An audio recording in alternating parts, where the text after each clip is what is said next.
قرآن کے مخالفین جو اعتراضات پیش کرتے ہیں ان میں سے ایک یہ ہے کہ ان کے مطابق قرآن میں عربی زبان کے نحوی اور صرفی قواعد کے اطلاق میں بڑی غلطیاں پائی جاتی ہیں۔ وہ کہتے ہیں کہ مسلمانوں کا یہ دعویٰ ہے کہ قرآن فصاحت و بلاغت کا معجزہ ہے اور اس کا مقابلہ کوئی نہیں کر سکتا، لیکن جب آیات کو غور سے دیکھا جائے تو متعدد مقامات پر گرامر کی غلطیاں نظر آتی ہیں۔ مثلاً سورۃ النساء میں لفظ المقیمین منصوب آیا ہے، حالانکہ توقع کے مطابق اسے مرفوع ہونا چاہیے تھا۔ سورۃ المائدہ میں آیت ہے ان الذین آمنوا والذین ہادوا والسابئون، جبکہ قاعدے کے مطابق ان کے بعد آنے والا اسم منصوب ہوتا ہے، اس لیے السابئون کی جگہ السابئین ہونا چاہیے تھا۔ ایک اور آیت میں آیا ہے وَإِن طَائِفَتَانِ مِنَ الْمُؤْمِنِينَ اقْتَتَلُوا، حالانکہ طائفتان تثنیہ ہے اور فعل بھی تثنیہ ہونا چاہیے تھا نہ کہ جمع۔ اسی طرح ایک اور مقام پر آیا ہے ان رحمت اللہ قریب، حالانکہ رحمت مؤنث ہے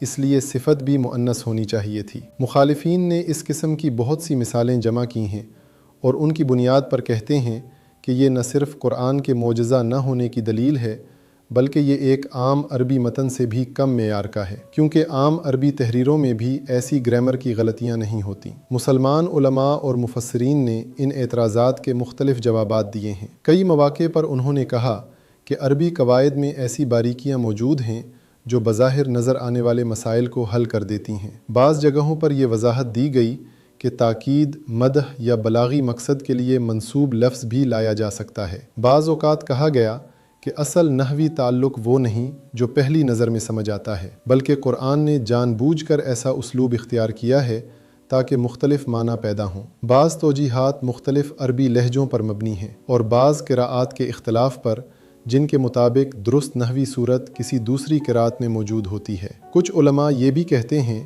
کہ عربی نحو کے اصول خود قرآن کی بنیاد پر بعد میں مرتب کیے گئے، اس لیے جس متن سے قواعد بنے ہوں اسے انہی قواعد کی خلاف ورزی کا الزام نہیں دیا جا سکتا۔ لیکن جب ہم ان اعتراضات، جوابات اور وسیع علمی مباحث کو دیکھتے ہیں تو ہم واضح اور قطعی نتائج کے بجائے پیچیدہ علمی بحثوں کے سامنے ہوتے ہیں۔ ہر مثال پر الگ بحث ہوتی ہے اور اکثر کوئی حتمی نتیجہ نہیں نکلتا۔ غیر جانبدار قاری کے لیے یہ جوابات بعض اوقات توجیحات جیسے محسوس ہوتے ہیں، گویا ہر مسئلے کے لیے ایک استثنائی قاعدہ بنا دیا جاتا ہے۔ تاہم مسئلے کو بہتر طور پر سمجھنے کے لیے ایک بنیادی نقطے پر توجہ ضروری ہے: قرآن کے نزول اور اس کی روایت اور کتابت میں فرق۔ ایمان اس کتاب پر اس کے ہدایت بخش پیغام، اس کے روحانی اثر اور دل و جان پر اس کی تاثیر کی بنیاد پر قائم ہوتا ہے۔ قرآن کا اعجاز صرف لفظی فصاحت میں محدود نہیں بلکہ اس کی ہدایت اور روحانی اثر میں بھی ظاہر ہوتا ہے۔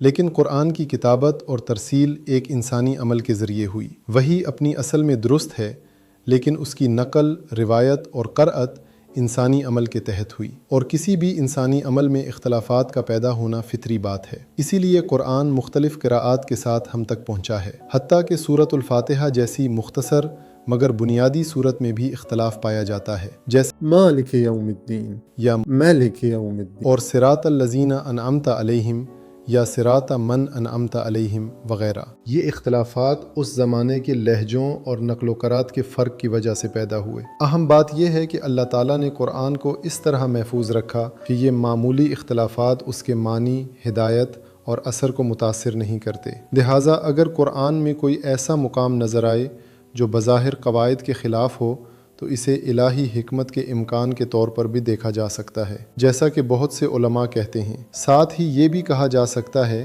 کہ جس طرح قراءات میں اختلاف موجود ہے، اسی طرح نقل و کتابت کے عمل میں بھی کچھ معمولی اختلافات واقع ہو سکتے ہیں۔